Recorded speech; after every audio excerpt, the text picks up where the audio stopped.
예, 안녕하세요. 101번째 현장이 묻고 안전 담당자가 답하다입니다. 본 자료는 고용노동부 또는 안전보건공단의 공식적인 입장이 아니므로 참고만 하시면 되겠습니다. 8번째 지뢰입니다. 산업안전보건법 시행규칙 80조를 보면은 도급인이 1일 2일에 제조업 사업장을 순회점검하도록 이렇게 하고 있습니다. 그래서 이 방법을 물어보는 질문이 많은데요. 제가 3안을 소개를 해드리도록 하겠습니다. 점검조를 편성해서 순번제로 2일에 한 번 사업장을 순회 점검하는 경우 근로자가 500명이면 월 2회 정도 순번이 돌아올 정도의 업무 수준입니다. 이 안은 개인별 자신의 관리 대상 설비에 대한 순회 점검을 2일에 1회 시행하는 사항이군. 세 번째 사항은 기술 용역 페트롤 계약을 해서 페트롤 감시자가 매일 현장을 순회 점검하는 사항입니다. 이 사항은 세 안 다 법을 충족한 것으로 이렇게 판단이 됩니다. 사업장 여건을 고려해서 적용을 하시면 되겠습니다. 여기서 도급인은 사업주를 말하고 있습니다. 그렇지만 사업주가 2일에 1회 사업장을 순회 점검하기 어렵기 때문에 그 직무 권한을 할애해서 하위 근무자, 그러니까 하위 근로자인 부장, 차장급에서 시행하는 게 타당할 것으로 이렇게 판단이 됩니다. 질의 9번째 사항입니다. 안전작업 허가 절차에 대한 내용인데요.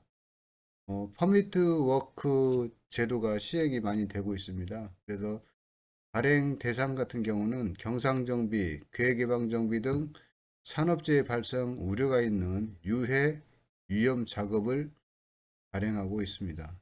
종류로는 화기, 고소, 밀폐 등 여러 가지 작업이 있는데 허가 기간은 1일 8시간 기준으로 PFM 대상 작업에 대해서 1일 8시간 허가를 하고 있습니다. 작업 검토, 허가서 작성, 설비부서 검토 및 승인,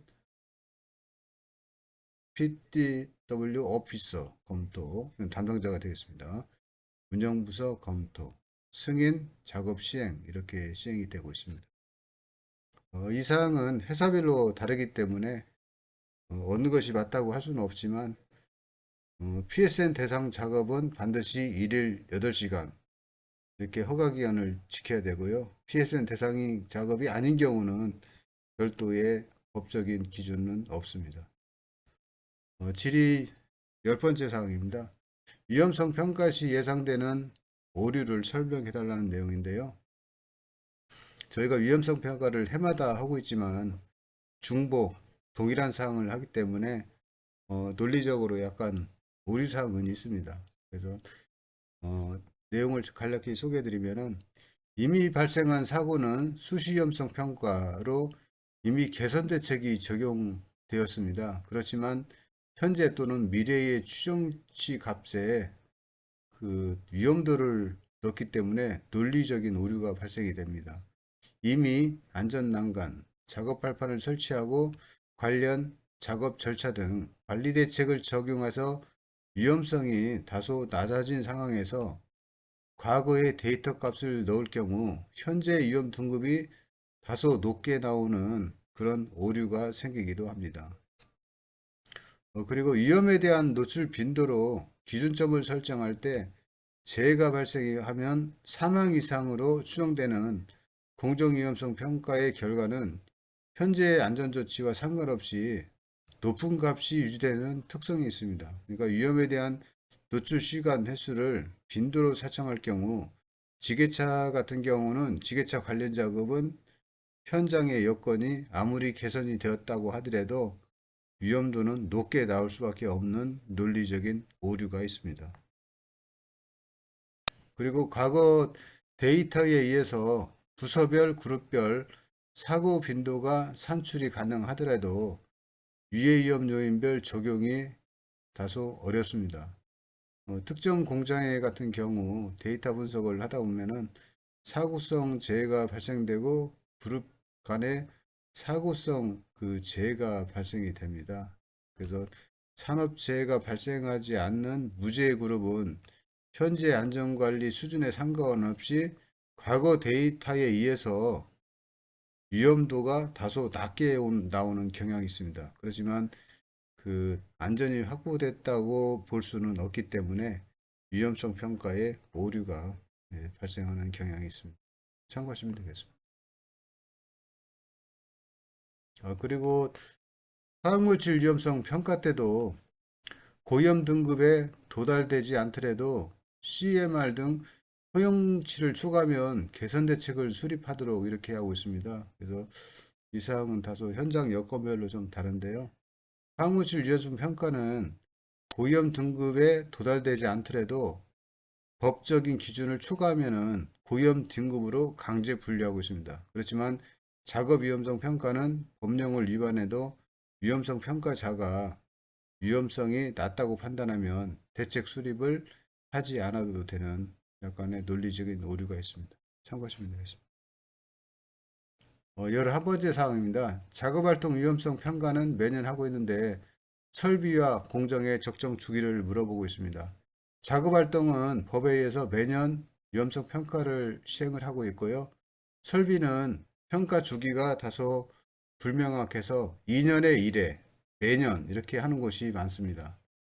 설비 특성을 고려해서 시행하시면 되겠습니다. 그래서 공정위험성 평가는 도면을 가지고 하는 PSM 사업장에서 하는 방법이고요. 작업위험성 평가는 절차서, 허가서를 가지고 하게 되고요. 화학물질 위험성 평가는 물질안전 보건자료를 기준으로 시행을 합니다. 그리고 설비 위험성 평가는 설비 점검 관련 자료, 유지 계획 이거를 가지고 위험성 평가를 하고 있는데 세 가지 사항은 매년 시행을 하고 설비 쪽은 크게 설비가 바뀌지 않기 때문에 2년에 한 번 위험성 평가를 하는 사업장도 많습니다.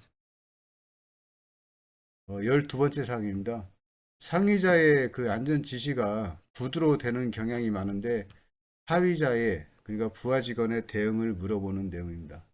안전 지시는 매일 서류로 하는 것이 재해 이후 사고 분석에 유용한데 하위자는 그 구두로 지시를 받기 때문에 기록을 열심히 할 필요가 있습니다.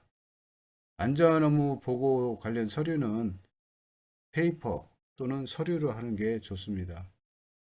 그래서 회사의 활동은 맨땅에 해당하는 것이 아니라 정보를 바탕으로 계획과 결정이 이루어진 뒤에 실행이 되도록 이렇게 하고 있으니까 그 안전 업무는 가능하면 서류에 의해서 기록 관리하는 것이 서로에게 낫다고 이렇게 판단이 됩니다. 13번째 질의사항인데요. 재해 발생 후 산업재해 조사표 제출 기준을 물어보고 있습니다. 재해가 발생되면 초기 진단한 진단서가 공식적인 서류가 됩니다. 그래서 3일 이상의 휴업이 되는 경우 산업재해 조사표를 제출을 해야 됩니다. 진단서가 없지만 3일 미만 휴업하고 복귀 후 직후 보직 변경될 경우는 산업재해 조사표 제출 대상에 적용될 확률이 높습니다. 참고하시면 되겠습니다.